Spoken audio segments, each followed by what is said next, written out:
नमस्कार दोस्तों, एक बार फिर से हाजिर हूँ एक नई अपडेट के साथ। मैं आपको बताना चाहता हूँ कि माध्यमिक शिक्षा विभाग, जी हाँ, माध्यमिक शिक्षा विभाग ने एडेड विद्यालय, जो कि अशासकीय सहायता प्राप्त विद्यालय होते हैं, उनमें लिपिक श्रेणी के पदों पर विज्ञापन जारी कर दिया गया है। जी हाँ, ये कल देर शाम जारी किया गया है इस विज्ञापन को। और इस विज्ञापन में आप लोग देख रहे हैं कि जो है लिखा हुआ है कि प्रदेश के अशासकीय सहायता प्राप्त माध्यमिक विद्यालयों में लिपिक श्रेणी के पदों पर चयन की कार्रवाई होनी है। इसमें ये चीज़ लिख दी गई है। अब एक बात मैं आपको पहले से बताता चलूँ कि कुछ समय पहले 4 जुलाई 2022 को एक पत्र जारी किया गया था, जिसमें कि पूरी समय सारणी दी गई थी। ठीक है, और उसमें जो भी समय सारणी दी गई थी उसमें था कि हम 19 को सभी जनपदों में विज्ञापन जारी कर देंगे और 26 तक सूचीबद्ध बना के तैयार कर देंगे। अक्टूबर माह में जो है अभ्यर्थियों की टाइपिंग भी हो जाएगी। ठीक है, इस प्रकार के विस्तृत कार्यक्रम एक पहले जो है जारी किया गया था। किंतु अब ये जो आज पत्र आया है, इसमें साफ साफ जो है दर्शा दिया गया है कि अपरिहार्य कारणों से शासनादेश दिनांक 4 जुलाई 2022 में जो भी निर्गत समय सारणी थी, कार्रवाई संभव नहीं हो सकी है। जी हाँ, वो कार्रवाई संभव नहीं हो पाई थी। उसके बाद में आज ये जो है पत्र जारी किया गया है। आप लोग देख रहे हैं इस पत्र को, ये पूरा पत्र जारी कर दिया गया है। इसमें आज कहा जा रहा है कि 17/9/2022 द्वारा चयन प्रक्रिया में 1 माह की वृद्धि कर दी गई है। वृद्धि की बात की गई है 1 माह की, कारण कुछ भी रहे हो, उन्होंने उसमें अपरिहार्य कारणों को दर्शा दिया गया है। अब ये भर्ती जो थी, पहले जो थी दिसंबर महीने की बात कही गई थी, लेकिन अब ये भर्ती जो है जनवरी तक जा रही है। पुराने वाले आदेश को निरस्त कर ये नया कार्यक्रम जो है जारी कर दिया गया है। इसमें सारे बिंदुवार चीज़ों को लिख दिया गया है, देख सकते हैं आप लोग। अशासकीय सहायता प्राप्त माध्यमिक विद्यालयों में रिक्त पदों के चयन हेतु निर्धारित समय सारणी, ये जो समय सारणी जारी की गई है ये अद्यतन है। इसमेमें साफ कहा गया है कि निदेशालय द्वारा, जी हाँ, निदेशालय द्वारा जनपदों को निर्देश प्रेषण किए जाएंगे। किस तारीख को? 18/9 को। ठीक है, फिर दूसरा पॉइंट है संस्था के प्रबंधक, जी की है, जो भी कॉलेज होंगे वो संस्था के प्रबंधक होंगे या फिर प्रधानाचार्य होंगे, उनके द्वारा जिला विद्यालय निरीक्षक मतलब DIOS को प्रस्ताव प्रेषण कर दिया जाएगा। ये प्रस्ताव भेजा जाएगा 24/9 में। इसके बाद में तीसरा बिंदु है कि जिला विद्यालय निरीक्षक द्वारा पदों की पुष्टि कि कितना क्या पद है उसकी पुष्टि की जाएगी। औचित्य मृतक आश्रित अधिसंख्य पद का समायोजन जो भी करना है उनको आरक्षण नियमों का अनुपालन करते हुए जनपद स्तर पर, जी हाँ, जनपद स्तर पर प्राप्त प्रस्तावों का नियम जो भी होगा आलोक परीक्षण करने के बाद सत्यापित पुष्टि प्रति जो है स्पष्ट संस्तुति में माध्यमिक शिक्षा उत्तर प्रदेश निदेशक को भेज दी जाएगी। किस तारीख को? 26 तारीख को। ठीक है, उसके बाद में शिक्षा निदेशक जो माध्यमिक रहेंगे, बिंदु 4 में कहा गया है वो जनपदों से प्रस्ताव जो भी प्राप्त होंगे उनका नियमानुसार परीक्षण कराने के बाद में अनुमति हेतु कार्रवाई कर देंगे। यहाँ से प्रबंधक भेजेंगे कि सर हमारे यहाँ इतना इतना पद खाली है और इतने में हमको भेजना है, पद निकालने हैं, तो ये उसकी संस्तुति करेंगे। ये किस तारीख तक रहेगी? 30/9 तक। उसके बाद में 5वां बिंदु है शिक्षा निदेशालय से। जी हाँ, शिक्षा निदेशालय से अनुमति प्राप्त होने के बाद में, क्योंकि वो प्रस्ताव एक भेज चुके हैं पहले निदेशालय को, वहाँ से जब प्रस्ताव प्राप्त हो जाएगा उसके बाद में DIOS जो होंगे वो प्रबंध तंत्र को, जो वह कॉलेज रहेगा उसके प्रबंधक मैनेजमेंट जो होगा उसको लिपिक पद भरने के विज्ञापन के लिए अनुमति दे देंगे कि ठीक है, आपका वहाँ से प्रस्ताव आ गया है पास होकर के, आपके यहाँ जितना पद रिक्त है उस पर आप विज्ञापन निकाल लीजिए, उसकी आपको परमिशन है। ये परमिशन किस तारीख तक मिलेगी आपको? 3/10 तक। जी हाँ, 3/10 तक ये प्रस्ताव की आपको मिल जाएगी। उसके बाद में बिंदु 6 है। बिंदु 6 में कहा गया है कि नियुक्ति प्राधिकारी, जी हाँ, नियुक्ति प्राधिकारी उसमें जो रहेगा या प्रबंध तंत्र जो भी प्रधानाचार्य या प्रबंधक रहता है वो विनियम 101 खंड में क्या बता रहे हैं लोग कि वेबसाइट, जी हाँ, आप लोग एक बात याद रखिएगा कि ये वाला जो विज्ञापन है वो आपको ऑनलाइन नहीं प्राप्त होगा। जी हाँ, इसको आप ऑनलाइन नहीं आपको मिलेगा, ये किसी सरकारी वैसे आज वेबसाइट में नहीं मिलेगा कि इस तारीख में आपको फॉर्म अप्लाई करना है, ऐसा कुछ है। जी नहीं होगा, ये ऑफलाइन होगा ये वाला।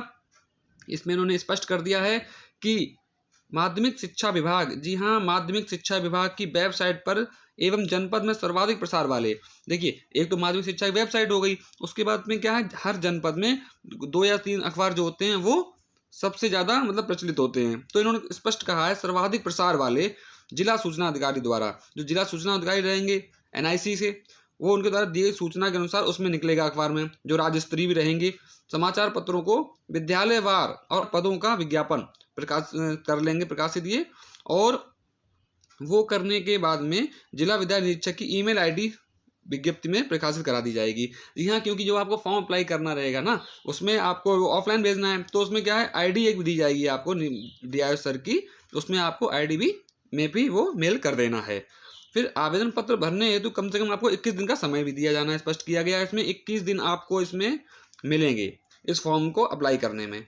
ठीक है, उसके बाद में कहा गया है बिंदु 7 में अभ्यर्थियों द्वारा जो आवेदन रहेगा उसको रजिस्टर्ड डाक के माध्यम से, देखिए इसमें देखा गया जो मैं अभी बता रहा था आपको कि आपको डाक से पोस्ट करना है, रजिस्टर्ड डाक द्वारा इसके माध्यम से संस्था प्रबंधक को प्रेषित कर देना। जो भी कॉलेज होगा जिसमें भी आपको नियुक्ति के लिए कार्रवाई आगे बढ़ानी है, उस प्रबंधक को प्रेषित कर देना है।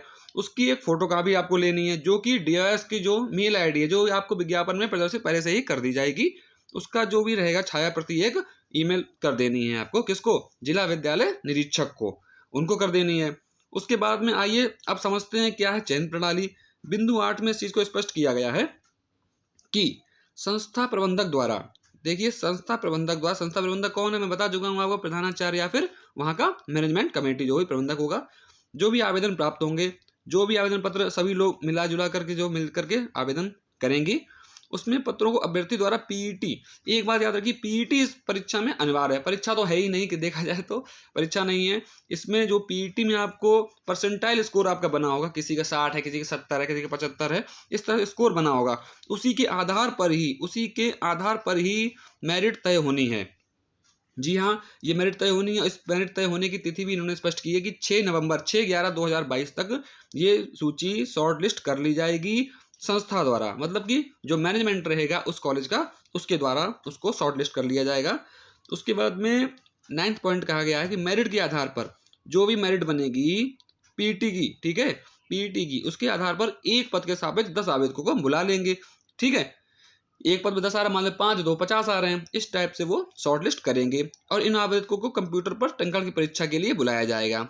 संबंधित शासनादेश में उल्लिखित व्यवस्था के अनुसार कंप्यूटर टंकण की परीक्षा कराई जाएगी। अब आप लोगों के मन में आ रहा होगा कि टंकण परीक्षा में क्या कैसे क्या मांगेंगे ये लोग, तो इसमें आप लोग समझिए, जहां तक मुझे लग रहा है कि ये लोग टंकण में हिंदी जो होगा उसमें 25 शब्द पर मिनट मांगेंगे, और अंग्रेजी के लिए अगर बोला जाता है तो आपको 30 शब्द पर मिनट की तैयार रखनी है आपको टाइपिंग स्पीड। ठीक है, 30 शब्द को जो है पर मिनट में इंग्लिश और 25 शब्द पर मिनट में हिंदी, इसकी तैयारी आपको करके रखनी है।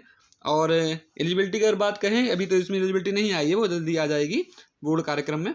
उसमें 12th मांगा जा रहा है, जिसमें पीईटी अनिवार्य रहेगा। अगर आपने सीसीसी किया हो ज़्यादा बेहतर है, या फिर वो नहीं है तो कंप्यूटर से आपको कोई इंटर में आपके पास कंप्यूटर होना चाहिए, पीजीडीसीए होना चाहिए, नीलीट द्वारा कोई भी 1 साल का डिप्लोमा होना चाहिए जो नीलीट द्वारा मान्यता प्राप्त हो, इस तरह से इसमें बताया गया है। उसके बाद में कंप्यूटर पर टंकण परीक्षा क्वालिफाई करने वाले जो भी अभ्यर्थी रहेंगे, जी हाँ, कंप्यूटर पर मान लीजिए आपने कंप्यूटर परीक्षा दिया, आप वहाँ से क्वालिफाई हुए, ठीक है, उन अभ्यर्थियों की पीईटी से प्राप्त परसेंटाइल का स्कोर, जो भी पीईटी से प्राप्त स्कोर है, मैं बता रहा था आपको भी थोड़ी देर पहले, 70 75 80 जो भी आपका है, वो के आधार पर मेरिट सूची बनाना तथा विज्ञापित पदों के सापेक्ष 3 गुना अभ्यर्थियों को साक्षात्कार हेतु आमंत्रण करना। अब समझिए यहाँ पर क्या किया गया है, इन्होंने क्या किया है, इन्होंने कहा है कि आपके टीटी टंकण में आपके जो भी आपका स्कोर बना, ठीक है, उसके बाद में पीईटी से जो भी आपका बना, आपको पहले ही वो टंकण में शॉर्ट लिस्ट कर चुके थे, 1 पे 10 बुलाए गए थे, अब की बार में जो भी क्वालिफाई कर लिया, टंकण जो है केवल क्वालिफाइंग है, उसमें आपका कोई भी अंक जोड़ना घटना नहीं है, जो भी रहेगा वो देख लेंगे अपना 25 शब्द और 30 शब्द को कि आपने क्वालिफाई किया कि नहीं किया है, उसके आधार पर आपको वो आगे बढ़ाएंगे। उसके बाद पीईटी में प्राप्त परसेंटाइल स्कोर के आधार पर एक और मेरिट सूची बनेगी, ठीक है, एक और मेरिट सूची बनेगी जिसको कि विज्ञापित पदों के सापेक्ष 3 गुना अभ्यर्थियों को साक्षात्कार हेतु बुलाया जाएगा। ठीक है, अब मान लेते हैं कि सुनने में तो ऐसा आ रहा है कि लगभग 3000 से ऊपर पद रहेगा इसमें क्लर्क वाली भर्ती में, तो 3000 मिल गया तो मतलब 3 गुना बुला दिया उन्होंने, तो वह उस हिसाब से बुला लेंगे ये लोग। अब जो भी चयन समिति होगी उसके अभ्यर्थियों को 20 अंक का साक्षात्कार मिलेगा। अब यहाँ पर एक चीज़ नहीं समझ में आ रही है कि बिंदु 11 में साक्षात्कार की बात कही गई है, तो जब ऊपर क्या था इसमें कि उन्होंने बात कही थी कि ग्रुप सी की नौकरी है, मतलब कि ग है, समूह गा की बात कर रहे हैं। अब यहाँ पर क्या है, समूह गा की बात कर रहे हैं ये लोग। अब समूह गा के हिसाब से तो भाई इंटरव्यू तो बंद चल रहे हैं। अब ये बात मुझे भी नहीं समझ में आ रही है कि समूह गा पे आप इंटरव्यू कैसे करा रहे हैं। अब वही है कि हम अगर करा रहे हैं तो करा रहे हैं। अब यहाँ पर क्या है, क्या कर सकते हैं भाई, करा रहे हैं। उसके बाद में पीटी परीक्षा तथा साक्षात्कार में आपको जो भी अंक प्राप्त होंगे, जी हाँ, पीटी परीक्षा और साक्षात्कार में मान लीजिए 20 नंबर का हुआ, उसमें से आपको नंबर मिला जो भी 13, 12, 15, 17 जो भी नंबर मिला, और पीटी परीक्षा जो भी उसका स्कोर रहेगा। एक बात यहाँ पर ये भी समझ में आ रही है कि ज़्यादा अंतर नहीं रहने वाला है मुख्य रूप से देखा जाए, क्योंकि पीटी में ज़्यादा 1, 2, 3 अंकों का रहेगा, परसेंटाइल में अंतर रहेगा, लेकिन इंटरव्यू एक खास तौर पे अंतर उत्पन्न करेगा। पता चल रहा है किसी को 2 नंबर मिल रहे हैं, किसी को 20 नंबर मिल रहे हैं। इंटरव्यू इसीलिए अन्य सेवाओं में बंद किए गए हैं, जो अन्य वर्ग की जॉब्स थी इसमें बंद किया गया कि कुछ भी लेन देन जैसी जो शिकायतें मिला करती थी वो ना हो। लेकिन इस बार इस भर्ती में पता नहीं किस वजह से इंटरव्यू को भी डाला गया है, जबकि ये समूह गा की भर्ती है। तो इन्होंने कहा है कि पीटी परीक्षा तथा साक्षात्कार में जो भी प्राप्त अंक रहेंगे उनके योग के आधार पर शॉर्टलिस्ट बच्चों को कर दिया जाएगा। उसके बाद में 13वां पॉइंट आप लोग देख रहे हैं कि प्रबंधक द्वारा चयन समिति से प्राप्त चयनित सूची, मतलब कि जो प्रबंधक द्वारा जो भी कॉलेज का जो मैनेजमेंट रहेगा उससे द्वारा जो भी सूची प्राप्त होगी वो समस्त अभिलेख सहित जिला विद्यालय निरीक्षक को प्रेषित कर दिए जाएंगे। डीआईएस ऑफिस में सारे भेज दिए जाएंगे कि हमारे इन बच्चों ने जो है शॉर्टलिस्ट परीक्षा दिया था और वो पीटी तथा साक्षात्कार के अंकों के आधार पर हमने इनको अलग कर लिया है, इतने बच्चे हैं। ये चीज़ डीआईएस ऑफिस में भेज दी जाएगी और वहाँ पर समस्त अभिलेख जब भेज दी जाएंगे तो वहाँ पर अभिलेखों को सत्यापन जैसी जो भी औपचारिकताएं होंगी वो पूर्ण कर दी जाएंगी। उसके बाद 14वां पॉइंट जो आप देख रहे हैं, जिला विद्यालय निरीक्षक द्वारा कार्यवृत्ति तैयार कराई जाएगी उस और उन अभिलेखों का सम्यक परीक्षण। देखिए जो मैं आपको 13वें पॉइंट बता ही रहा था, 14वें पॉइंट में इस चीज को स्पष्ट किया गया है कि सम्यक परीक्षण करते हुए अपने अभिमत सहित प्रस्ताव मंडलीय समिति के समक्ष प्रस्तुत कर दिए जाएंगे। मतलब कि अपने से ऊपर जो निदेशक कार्यालय रहेगा वहां पर भी, ये मंडल पर रहेगा कार्यालय, उसको भी सेंड कर दिया जाएगा। उसके बाद में ये जो है बिंदु है 15वां, मंडलीय समिति द्वारा नियमों के आलोक में तथा अभिलेखों के सम्यक परीक्षण के उपरांत जो होगा वित्तीय अनुमति निर्गत करना होगा। अब 15वें पॉइंट में उन्होंने स्पष्ट किया है कि मंडलीय समिति में जो भी जनपद स्तर से अभिलेख या फिर जो भी भेजा गया था वो सब ऊपर परीक्षण किया जाएगा। उसके बाद में वित्तीय अनुमति क्या आ रही है, क्योंकि भाई उनको वेतन भी देना रहेगा, तो वो सब कुछ चेक करने के बाद में वो चीज़ वो देख लेंगे। और उसके बाद बिंदु 16 में देखिए स्पष्ट किया गया कि नियुक्ति प्राधिकारी अथवा प्रबंधक द्वारा, मतलब जो भी नियुक्ति प्राधिकारी रहेगा वो डीआईएस सर और प्रबंधक कॉलेज का प्रबंधक या मैनेजमेंट रहेगा उनके द्वारा नियुक्ति को निर्गत कर दिया जाएगा, नियुक्ति पत्र बच्चों को दे दिए जाएंगे। इसकी तारीख क्या रहेगी कि इसमें स्पष्ट किया गया 16 जनवरी, जी हाँ 16 जनवरी को नियुक्ति पत्र देने की बात कही गई है इस पत्र के अनुसार। अब देखना पड़ेगा कि यह कहाँ तक बनती है बात इसकी। आप लोग देख सकते हैं कि जो है निकला भी है कि ये होने वाली है 32 प्रदेश के एडेड माध्यमिक विद्यालयों में भर्तियां होने जा रही हैं, ऑफलाइन से ही होंगी भर्ती। अब था क्या, अभी पहले जो जुलाई में शायद एक और चीज़ जारी हुआ था, इसमें कहा गया था कि भर्ती प्रक्रिया चालू होने वाली है, लेकिन बाबुओं ने इसमें जो है असहजता दर्शाई। अब बात बाबू ने असहजता दर्शाई क्यों है, ये भी बात समझने वाली है, क्योंकि बाबू जानते हैं इसमें शिकायतें मिलती रही हैं, हम सभी जानते हैं कि इसमें लेन देन शिकायतें होती हैं। अब वो चाहते ही नहीं भर्तियाँ हों, अब शासन ने इसको अपने हाथ में ले लिया है। अब यूपी SSC भर्ती करा रहा है, इसका मतलब कि भर्ती में पारदर्शिता होनी तय है। तो बाबू जो थे वो नहीं चाहते थे कि ये भर्तियां आगे बढ़ें। अब इसमें देखिए कहा गया है कि आज से शुरू होगी भर्ती प्रक्रिया, आज से शुरू हो रही है भर्ती प्रक्रिया। एडेड विद्यालय हैं, जिसको एडेड विद्यालय के बारे में ना पता हो मैं उसको बता दूं कि ये सहायता प्राप्त विद्यालय होते हैं, वित्तीय सहायता प्राप्त होती है सरकारी से, ये प्योर सरकारी नहीं होते हैं। जैसे कि अपने हर जनपद में GIC होते हैं, राजकीय इंटर कॉलेज चलते हैं, उनसे ये थोड़ा सा भिन्न होते हैं। ये अशासकीय होते हैं, सहायता तो देती है सरकार, लेकिन इनको पूर्ण रूप से प्योर सरकारी नहीं कहा जा सकता है। एडेड विद्यालय क्या इनको नाम दिया जाता है। अब आप लोग देख रहे हैं इसमें स्पष्ट किया गया है कि शासन से 1 महीने अवधि बढ़ाने के बाद 1 महीने बढ़ा दी गई, क्योंकि उसको पहले ये लोग दिसंबर में पूर्ण कर रहे थे। अब आज जो कार्यक्रम जारी हुआ इसको ये जनवरी में पूर्ण कर रहे हैं, ठीक है। ये दूसरे में अखबार में भी निकली है, नए साल में मिलेंगे एडेड माध्यमिक कॉलेजों को लिपिक, और इन्होंने पूरा का पूरा कार्यक्रम अखबार में भी दिखा दिया है, जो कि मैं अभी आपको पत्र के माध्यम से दिखा रहा था। चलिए, मैं आशा करता हूँ इसमें अधिक से अधिक जो हैं अभ्यर्थी उत्तीर्ण हों और चयन पाएँ। मेरी आपके साथ यही शुभकामनाएँ हैं। ऐसी ही नवीन अपडेट लेने के लिए मेरे चैनल को आप सब्सक्राइब करते रहें, लाइक कर रहें, कमेंट करते रहें। धन्यवाद।